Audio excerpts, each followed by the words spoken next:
សួស្តីបងប្អូនទាំងអស់គ្នាថ្ងៃនេះខ្ញុំមកញ៉ាំខ្ចៅស្ងោរទឹកផ្អកដល់ថ្ងៃខ្ចៅស្ងោរទឹកផ្អកយើងឯនេះអាខ្ចៅមកពីកំពង់ចាមមកបងប្អូន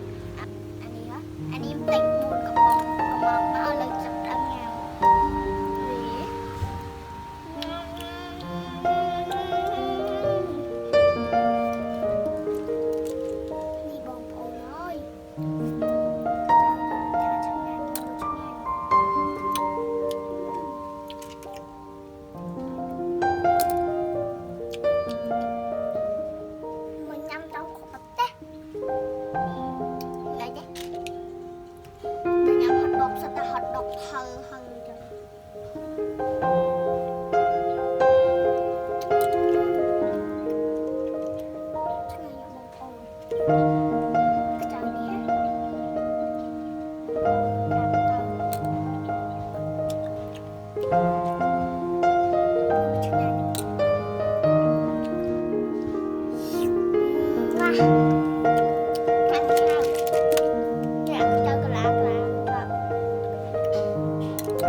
អត់ទាន់មកទៅពី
ប៉ុណ្ណឹងសាច់ប៉ុណ្នេះមកឃើញអត់និយាយពីថាខ្ចៅយើងនេះអាមួយណាក៏ឆ្ងាញ់ដែរបងប្អូនយើងញ៉ាំអី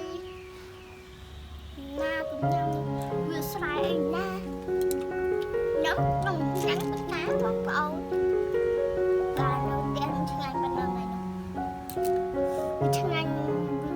ខ្ចៅវាហើយដល់អត់ហើយមកនេះតទៅហានំតណៃណាហោអាដងអត់ល្អចឹងទៅមួយទៀត